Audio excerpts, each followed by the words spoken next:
The next panel is, again, a very exciting gathering of people that are doing something that is also kind of a new industry, which is people with a single email account and a great idea, like Stephanie, without any kind of legacy publisher in the back, building a massive devoted following that eventually turns into a real business. And everybody I talk to on this panel, so I call up people before the conference to kind of get a feel for how they roll, what they're working on. I told about Stephanie, and I said, Stephanie spent time a year in the Silicon Valley, and in the end, she didn't take venture capital, she took a bank loan. Everybody on this panel said, I love it. So this is what we're going to talk about. The business that is being different when you start building your own newsletter behind an idea and a community, and how you monetize, where the money comes from, and how the strategies are to grow it. So I welcome on stage a really powerful panel. Margot Boyd-Dry, the founder of Lorem Ipsum, Stephanie Diamond was just here with you, and Marcus Smith, who has been building REDEF, a very powerful newsletter a lot of people here are reading, I suppose, and Jacque, who is working with one of the most exciting newsletters of today, and the great moderator, I see her right there, Erica Berger, journalist at The Economist, among others, who is now also into building a newsletter community herself. Please come on stage. And while these guys are approaching, there you are, I might have to tell you that we're very proud about one thing, and you see it on stage now for the whole day. We have worked very hard on it. We have a 50-50 gender balance on stage, and believe it or not, it's extra work, and we're very proud to do that, and I'm very proud that we actually have achieved that. So congrats to you guys. And one day, we're not going to have to say that anymore. Thanks, Felix. You're great. You did a really great job of getting interesting people. Hello? Hello? Great. So I just have to share with you guys, I just had a very kind of nostalgic moment listening to Stephanie speak, because it is my 7-year anniversary in New York next Thursday, and her email newsletter was the first, if not the second, email I ever subscribed to. And while I wasn't able to find a home through her, I continue to subscribe to it because of the adorable stories that kind of come through from her listers, and also because aren't we all curious about what is happening in real estate in New York and around the world, right? Anyways, my name's Erica Berger. I have worked in newsletters since 2009 when I used to be a music blogger and sent out a band a day review. That was me. I moved to Williamsburg, so you can like put me in a stereotypical box now. And I worked at The Economist, and I worked on our newsletters there. And then I started my own newsletters back in 2012 to help people who travel between London, New York, San Francisco, and Los Angeles better connect with each other. And then I've been running a news curation newsletter, Catchpool, since I left News Corp, who bought the last startup I was at. So I feel like I live and breathe in MailChimp and many other newsletter providers. But I also am kind of tired of newsletters. So I'm actually really excited to talk to all of the people on this panel about what they're doing that works, how we're actually building real businesses, and also the future. So let's get started. The first question, we're actually going to talk about numbers. Do numbers matter? Who wants to take that one? And by numbers, I mean subscriber growth, not necessarily revenue, per se.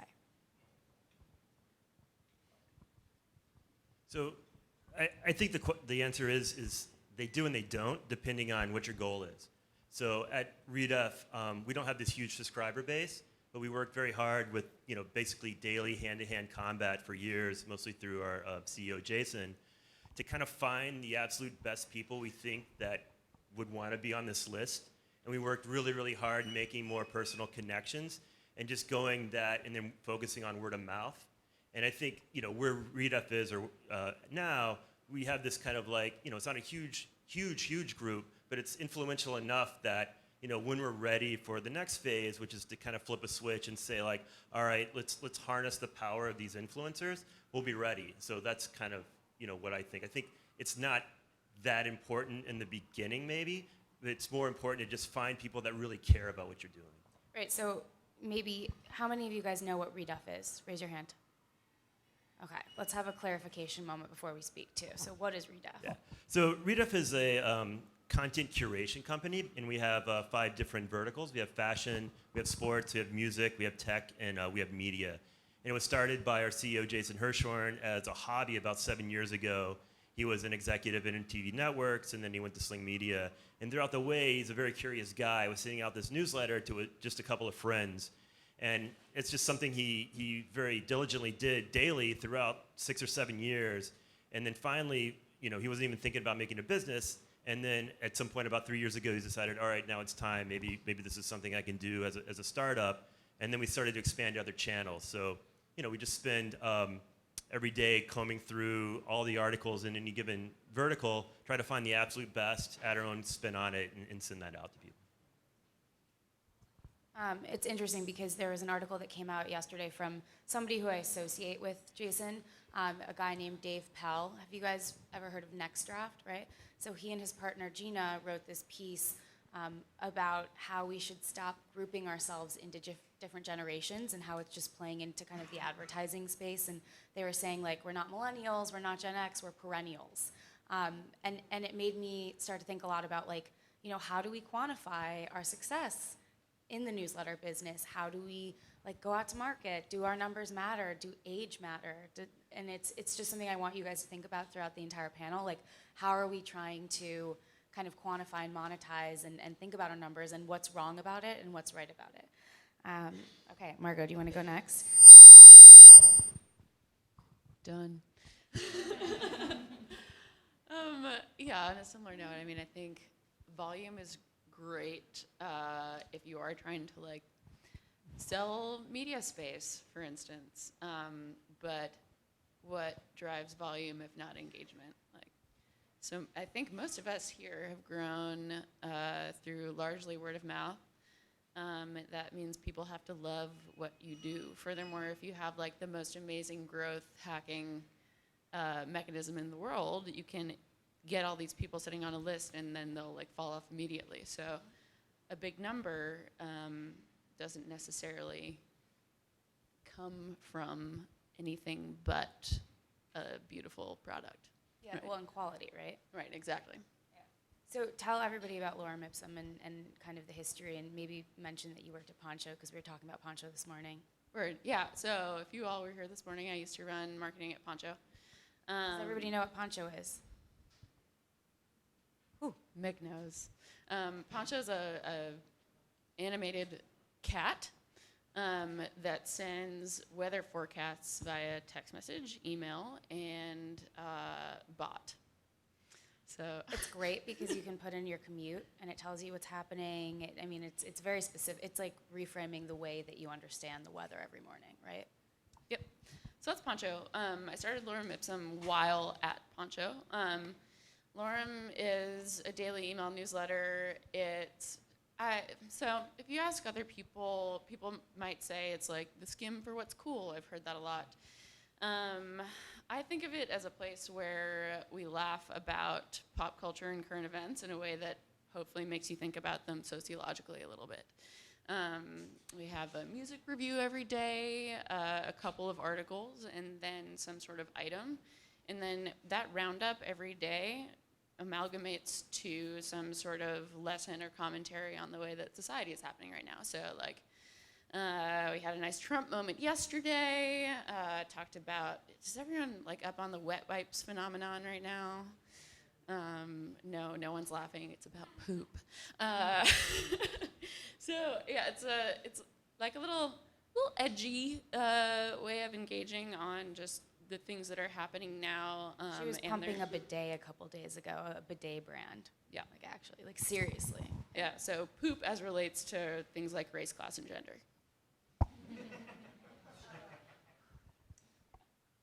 Awesome. Your turn. I don't even know how to follow that. Well, you work with Leonard Dunham. Ipsum.wtf, subscribe. So I think I'm going to start by answering the questions through explaining a little bit what I do. So I'm a consultant, and I've worked on a bunch of different newsletters, and I really think that you want to define what your purpose is and how you think a newsletter or email can help you with it, and build your goals from there, because I have some clients who want a small, really engaged list, and other clients who want a really large list that they can just point to a huge number for an advertiser. And their people aren't as engaged, and they don't clean their list as much, but as long as they're not totally blocked, it's fine.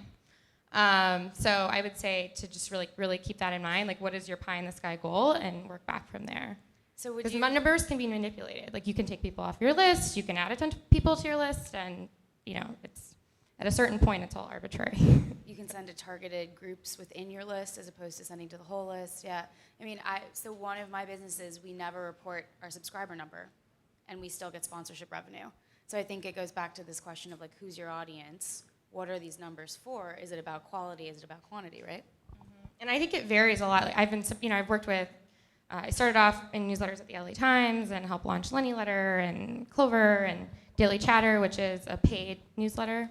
And the strategies are so different that I don't think there's a right or wrong way to do it. It just really depends on your goals.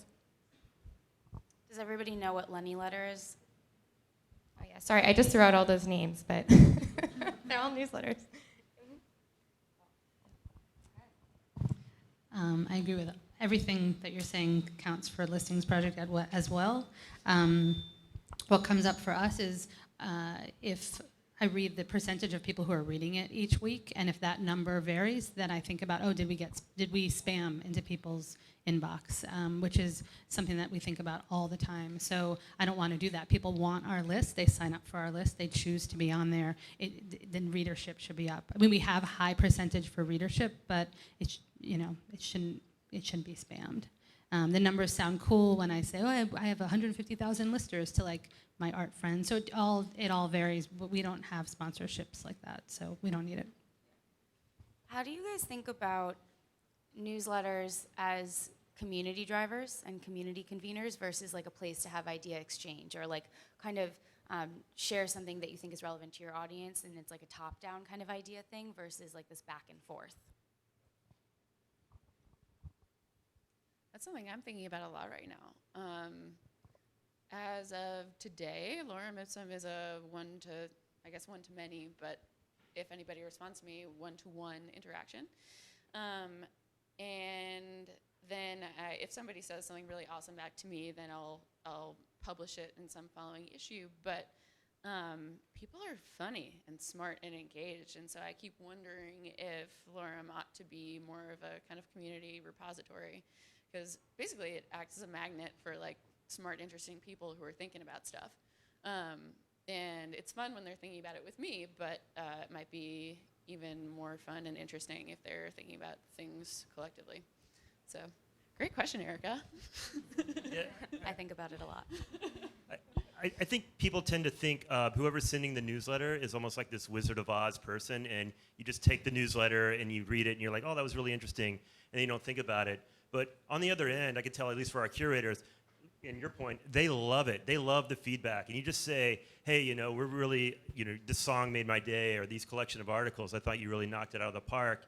And when people care enough to do that, you feel good on the receiving side. You're like, man, we're really doing something a day, because anybody that creates a daily newsletter, it's a lot of work. It's a lot of work to like really make it compelling every single day. And, that shows. And I think people can read through that, and people can sense that, and I think it's great to have that back and forth, and everybody kind of wins in that respect. So one project that I worked on at the LA Times was relaunching our newsletters from automated, which is not all bad, but they were not great, to these personal curated newsletters. And they were in a bunch of different verticals, so food, California, we had like over 10 of them. And we noticed that for the California newsletter, people kept writing back with their California memories, just randomly, replying to the journalist saying, I remember this time I was driving Highway 1, and this is a great story I have about me and my grandma. And we thought, wow, like this is a really cool way that we can connect the community. And so we reached out to some of those people who had written with kind of moth-type stories, but they were pretty short. and put them at the end of the email as a carrot. And it's a simple step. Like, you hope that you can connect people eventually, like in real life or in a more significant way. But I thought that was like a great low-hanging fruit that we could just say, share your story. And they're still at the end of the newsletter every day, and there's no shortage of them. So it was a fun project. Should sign up for Essential California and read them. How many of you live in California? Or like California.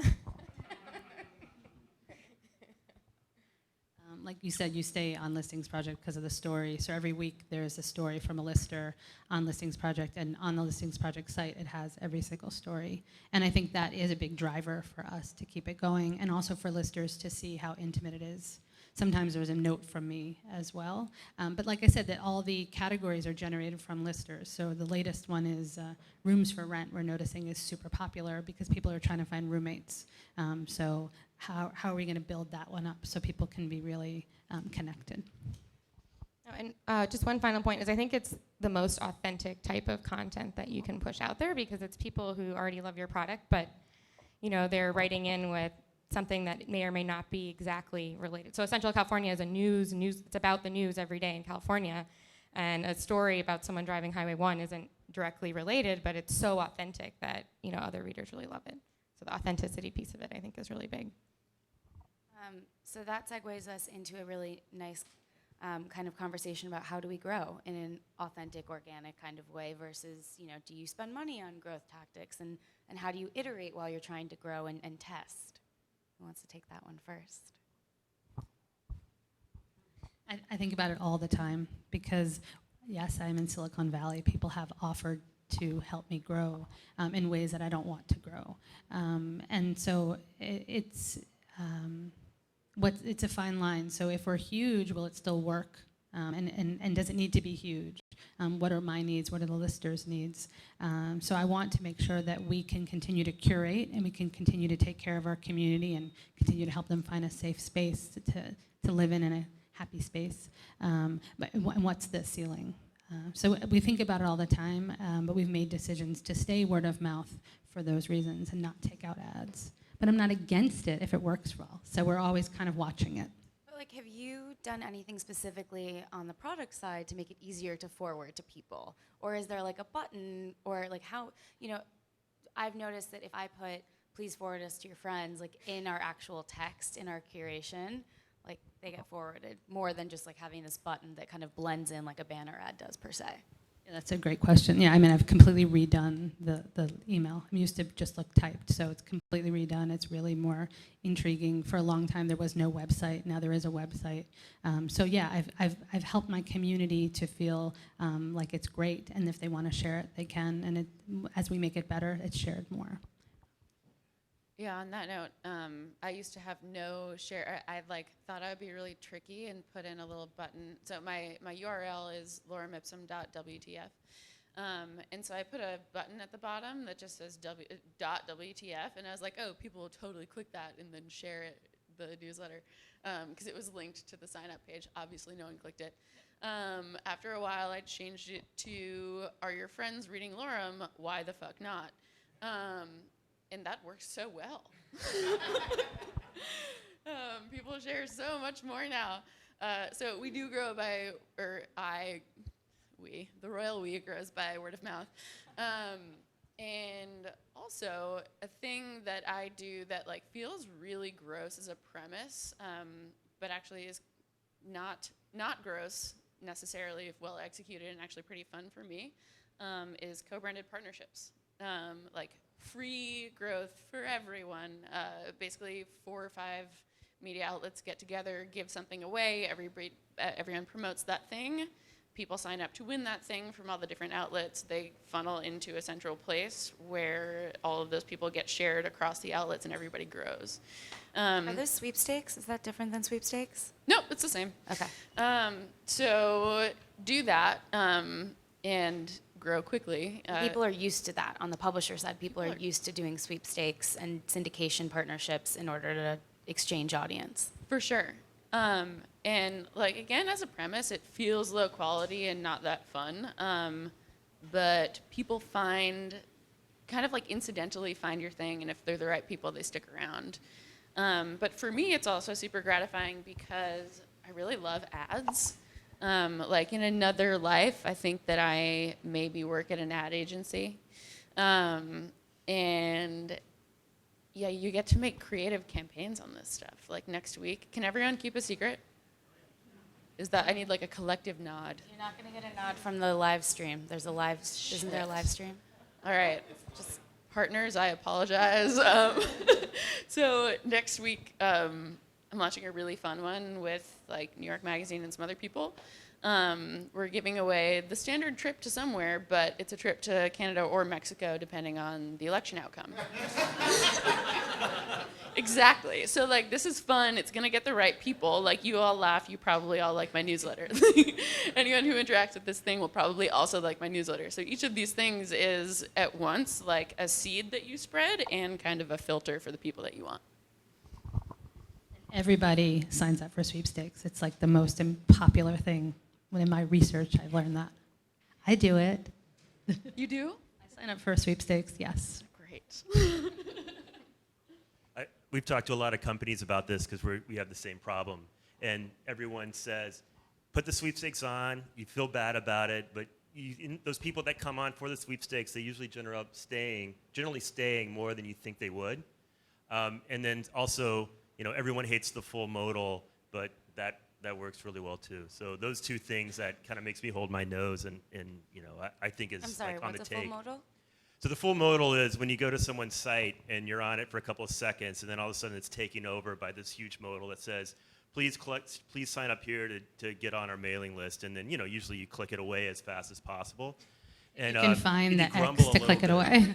Yeah, sure. And you grumble a little bit, but that's you. And it turns out there's a lot of people that don't, or you catch them on an odd day and then we'll sign up for it. So I think that the full modal and sweepstakes is one of those things where everyone kind of complains about, but it works. So. There's also like an art to being funny or being smart about it, right? Like acknowledging that you're like, oh, I'm Very good cringing point. a little bit, but like this is actually relevant to my business model, so pardon the interruption. The only thing I'll add to that really quickly is one problem we have at REDEF is people like to keep it to themselves because we aggregate a lot of links and some of them are kind of esoteric.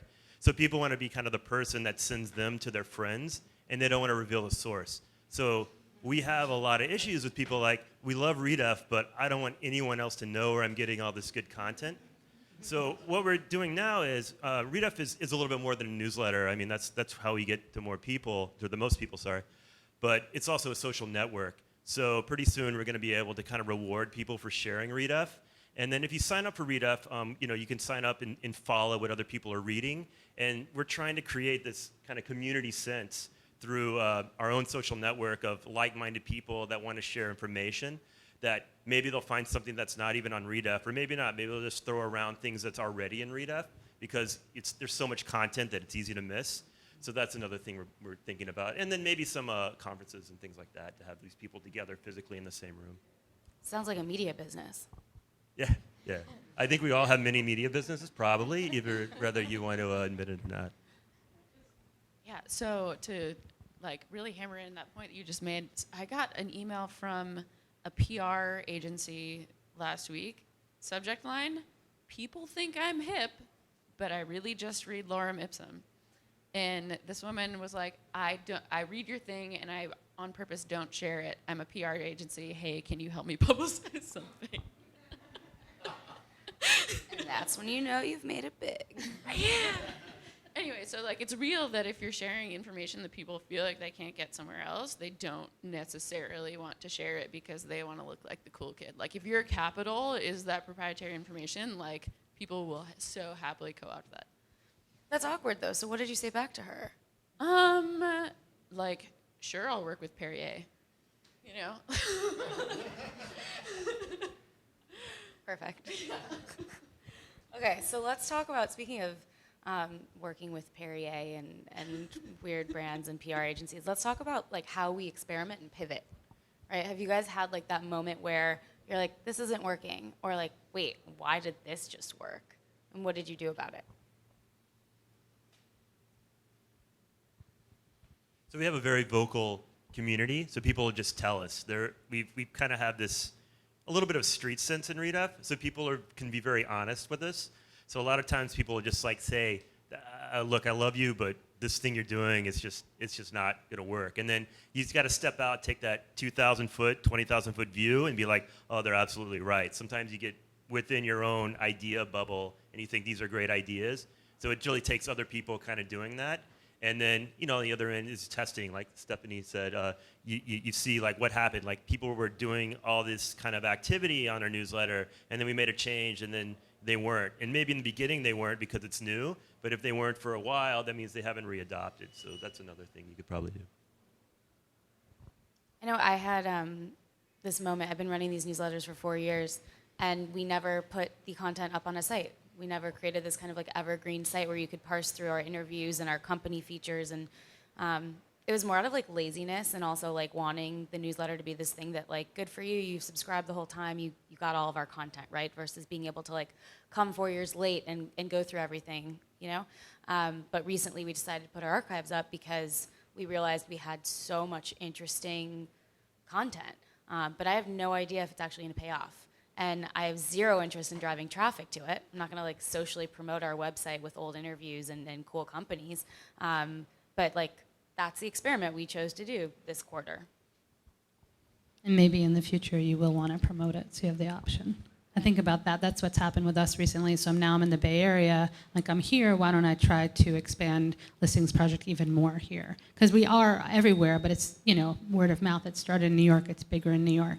And we've planted the seed, just like how we started here with word of mouth and sharing. And it's slow. I mean, we don't have 100 million listers in the Bay Area and LA right now, but maybe we will in the future. So there's planting seeds, and it's plotting, similar to the lunch talk, like looking ahead and looking back and looking in the present. So I'm happy with how we approached LA and Bay Area. I wish we had more. We don't, but we might in 10 years. And I'm glad we planted a really good seed right now. All right, so speaking of audiences and places that your newsletters go out to, how do you guys think about personalization? How does that inform the development of your content? How do you think about like audiences informing your content versus you informing your audiences? So the way I try to think about it is there's personalized, which, an email provider that is tracking everything you read on a website and knows, okay, you love sports and food, and we're going to send you those. And then I think there's personal, where, you have a real person writing the newsletter, and it's from, at the LA Times, there's Jonathan Gold writing the food newsletter, and you have a relationship with him. And then I think third, there's trying to balance that middle ground of, okay, we want to give you the content that you want in a personal way that seems like we are a human behind all of this technology. And I think that, there are a lot of great ways that you can integrate the two, but it's hard to say sometimes with different clients that I work with, like where the technical lift is worth it versus not. So should you implement something where it can be uber personalized and you're tracking everything people are looking at, or do you just want to be a real human and say, you have a great personality, people are going to love you, start sending out your newsletter, and we don't have to track every pixel that you click on. So I think it's a balance. One of the things we're really interested in REDEF is kind of the intersection of different industries. So if you're interested in the fashion industry, maybe there's some tech element about wearables. And so what we're trying to do with personalization is you might subscribe to fashion, but there's really interesting articles about sports and fashion or about music and fashion. So we're starting to interject those in just to kind of push you to be a little bit more well-rounded, because we kind of want to take people a little out of their comfort zone. And I think anytime you can do that, even if it's plopping in something that's maybe not normally what you think it is on what you're sending out, I think that's a good thing to kind of get people like, whoa, that's a little different, just to kind of like get them out of that complacency of what they might be getting or expect to get daily. Yeah, and does everybody know what the filter bubble is? This kind of notion that we like click on the things that we're interested in on the internet, and then the internet shows us the things that we're interested in, and then we miss out on stuff we didn't even know we were interested in. That's just another form of experimentation too on your end, right? Exactly. I also think about just because technology or Silicon Valley has created these services for us to track and personalize. That doesn't mean we need to use them in that way. So yeah, I can do all of that, but I don't know if I want to. If we get personal, I'll ask my listers, do you want to be personal? And what do you want? Click, and I'll just give them. So we also can just ask. And I think that sometimes we forget that we don't need all these tools that are being thrown at us. We can just offer what's needed and wanted. All right, so now we're going to get a little bit more personal with us. So my big question that I struggle with is how do I balance building out a brand like my company's Catchpool, Mileage Media, versus like Erica, right? And we think about this because we do these newsletters that come from us as individuals or us as companies with small amounts of people that work there, right? So it feels deeply personal. And then when you get responses, it's literally a one-to-one engagement. So what I want to ask is, how do you guys balance this idea of building out the listings project versus Stephanie's list, right? Or like Margot's email versus Lorem Ipsum. Yeah, I mean, did everyone read that article in the Times Magazine a while ago about Beyonce? That one. It was specifically about Beyonce's social media presence. And the gist was like, we should all model ourselves on Beyonce because we follow her every move on Instagram and whatever else, but we don't know what she's doing. Like, where are you, Beyonce? I don't know. What is your status with Jay-Z today? I don't know. Why did Solange punch somebody? Still don't know. You look like you're having a great time on that beach. Your swimsuit's dope. You know, like, but we all still feel like Beyonce is our like best queen friend. And that's the balance you're trying to strike. Like, give a look into it, or at least for people like me and you who publish like self newsletters, you want to give a sense of self without being like, well, my boyfriend said something mean to me this morning and then I made toast.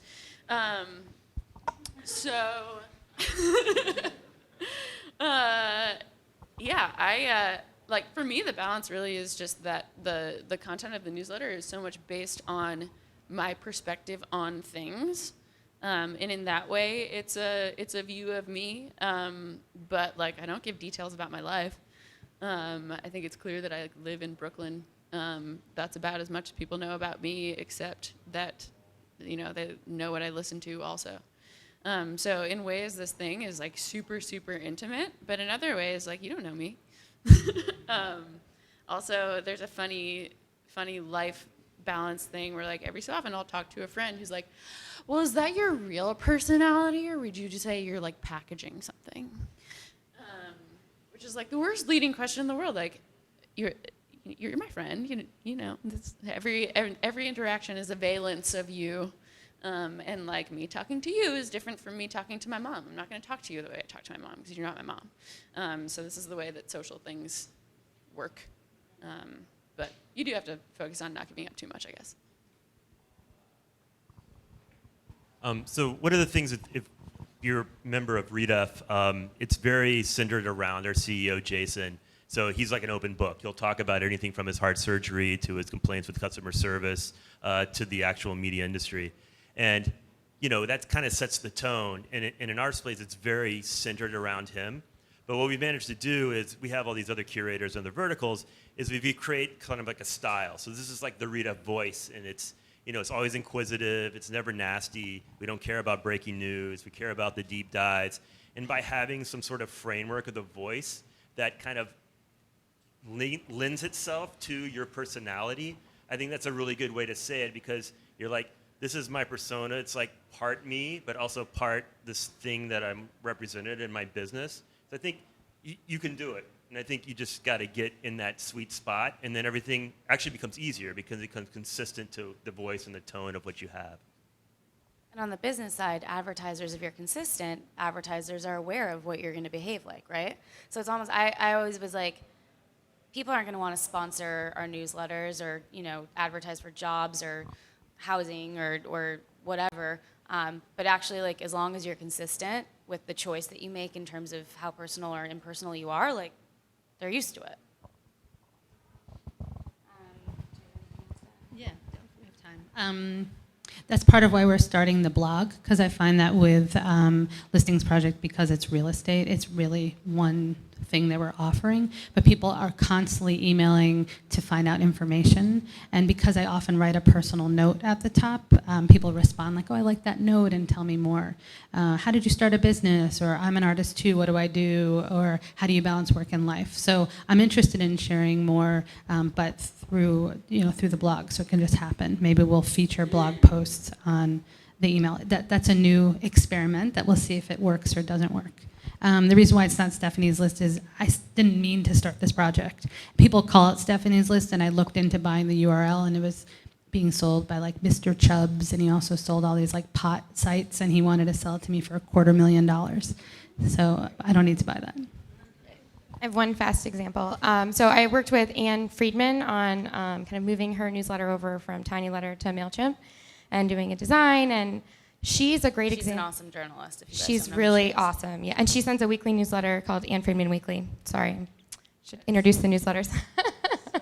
So good. You should all sign up. She is amazing, and she really built a brand around her newsletter. And she started it just because garbage in, garbage out was her philosophy. I want to make sure I'm reading good stuff, so I write good stuff. And she's a really great organic following, and now she is kind of a brand in herself. But it started off as just something that she wanted to keep herself accountable doing. But So you helped her monetize it too.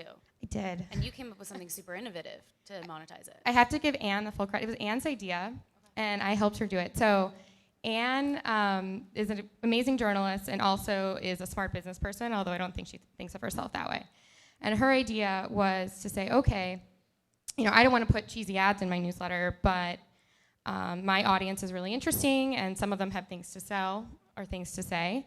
And what if I started a classified section and sold the ads by the digital inch, kind of how they used to be sold, but in a newsletter? And you charge a couple $100 an ad, and if you have 10 of them in your newsletter, or 5 even, suddenly you're starting to make money, way more than you would make from a terrible Cube ad. On top of the article she's already getting paid for and the speakers agency that she signed with. So you guys can start to see how there's actually a business model to this. She's really built a brand off of having a newsletter. So it's kind of, I think it's a great example. Anne Friedman, and it's just Anne Friedman Weekly. She writes for New York Magazine, Columbia Journalism Review. She's very interesting and relevant. And is REDEF monetized yet? It has not. So we're still trying to figure out where that sweet spot is. And we don't want to alienate our user base. We want to figure out exactly where it's appropriate. I was listening to something interesting about Hunter Walk was talking, and he's a VC guy for Homebrew, and he was saying a lot of apps and a lot of services don't really do a good job of demonstrating their value. And so that's what I think, with the newsletter, and if you're out there making one, I think that's something we should all think about is how can we show the user how much work comes in, how much time we're saving, what we're getting from being part of this community with the real estate listings, what kind of experience we're providing for you. And not in a cheesy way, but I think if you manage to form that narrative correctly, that's what we're hoping. Then people will be like, all right, that's why, I get it. This is exactly why, rather than $10. I'm not paying $10 a week for that. So that's kind of where we're at right now, is figuring out how to craft that story. And then, like you said, once you have a voice, there's other ways to kind of monetize on that. It doesn't have to be just by subscription to the newsletter. People want your point of view. People want you to visit them.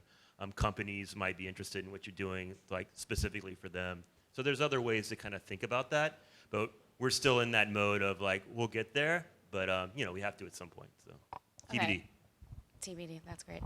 I have 2 last questions for our panel before we open up to questions, and I don't know how much time we have, Felix. How much time do we have left? Great. Favorite newsletter that's not your own? Priceonomics. Priceonomics. Write these down. These are newsletter people telling you newsletters they love. It's meta. Colossal. The art and design, the pictures are amazing. Okay. Yeah, somewhere between Anne Friedman and Next Draft. Lenny letter. Cool. Mine's Atlas Obscura, which shows you interesting things. That's my happening in second your choice. city. It's a fantastic newsletter. Yeah. Atlas. Atlas Obscura. Yeah. And they do events too, like creepy cemetery walks and things like that. And then the last thing.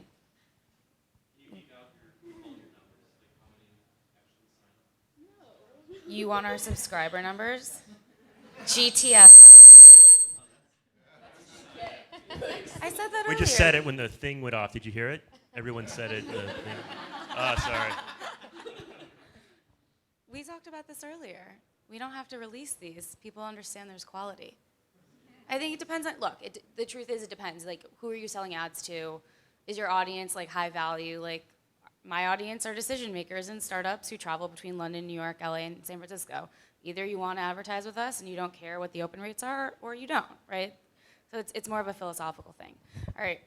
Let me answer for that too. Like, I'll say my numbers. It's a lot for me. It could be crap for somebody else. You know, like I just built this, you know, and now I can say it, but it's all totally relative. When do we think the end of email will happen? I like what they were saying in the panel before us. It's going to stay. It's here to stay until something replaces it that will have everything and maybe something else. Yeah, I mean, I think it'll be hard to go away just because so many other systems are built off of having an email address to sign up. Like, what else are you going to be signing up with? You know, other than it being great, but are we going to have IDs for ourselves? Like, what is it going to be? So. And it's such an embedded protocol. It's like HTTP, right? It's like transactional. You need email. The guy at Trello was speaking. You need email to talk to people kind of outside your fiefdom. And I think someone to break through that, that's really the only medium for a while, 50 years maybe, that we're going to be able to talk to those people that are not part of your tribe, so to speak. So I think email's here. Yeah, I feel like we're at this cultural moment where we're somewhere between like, God, emails has come back and like the cycle moves so quickly that like we're so ready for it to go out of vogue because like that's what happens. Like the 60s, 70s, 80s, and 90s and 2000s are all in right now because that's how fast we move, you know? But at the same time, like, yes. And I mean, social, like, Instagram, Snapchat, Facebook, whatever, are all kind of walled spaces where, one, it's hard to put exactly what you want to put in terms of content, and two, you don't interact that directly with people. And I suspect bots will change that a little bit, but email remains the most kind of intimate place to find people, barring text message, which is really expensive. So I think we're not there right now. I mean, the seed that I want to plant is this idea that maybe we won't be sitting at our computers or looking at our phone screens the way that we do currently in 5 or 10 years. So what does that mean for email? I'm planting that seed for all of you to think about, for you guys to think about too. And let's take like 1 or 2 questions. Okay. I'm just intrigued to what extent are a lot of these newsletters the marketing arm for a micromedia site versus an end in themselves? Because that's one thing. And the other thing I'd mention is I get a lot of newsletters, some of which go to my inbox, some go to my low priority Gmail, some go to, so I'm curious in terms of that must be an issue for reaching people. But as you evolve your websites, you know, some of you have sites, how much do you start to think differently about the purpose of the newsletter and the outreach? Great, so I can start. So I've helped a media brand with the Dollar Shave Club launch via newsletter. It's called Mel. Now it's on Medium and all over, and they started with a newsletter, and they said, we want to launch, and we want people to have to sign up to get it. And I think there are a number of publications that have started with a newsletter that are sort of an end into themselves. And then you have newsletters as the top of the funnel for companies who plan on monetizing you and trying to get them to buy your product. So I think that it really varies. And that was the first part of your question. And then the second part of your question.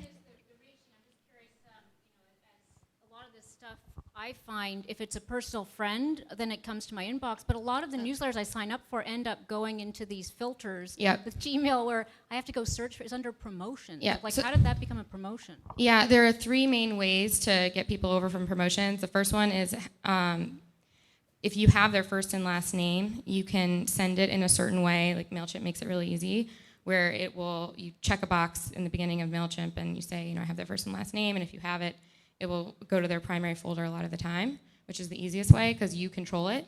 The other ways are you can ask them to drag it over from promoted to primary or add it to their address book, but so few people actually do that. I think the best method is opening it a lot. We'll move it over sometimes, but I feel like the algorithms on the email clients are such a mystery. They're a mystery for a reason, but anyway, those are like 3 methods that are helpful.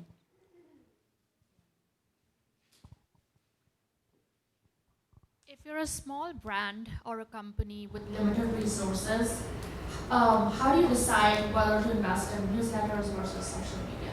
You can reach out to people and build your social media.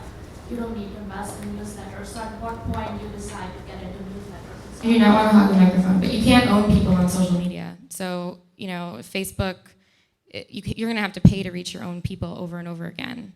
So if you have, 10,000 people on Facebook versus 10,000 people on your email list, Facebook is going to charge you to reach a percentage of those 10,000 people. Whereas email, you're paying like essentially nothing to reach them over and over again. So I think you want email to be the place that you gather people and then use that data. You build an email list, you can upload it into Facebook and say, I want to target people like people on my list, but not the people on my list. So I think definitely build an email list. Sorry. I think I would argue that it depends on what your business is doing, right? So like a bunch of us up here like do news content or like talk about the news in our newsletters, right? So like of course we want you to read our newsletters and then go to our news sites, our micro sites, whatever, and share links so that we can send more newsletters with more news links, right? But if like you're promoting your business, then there's a different intention, right?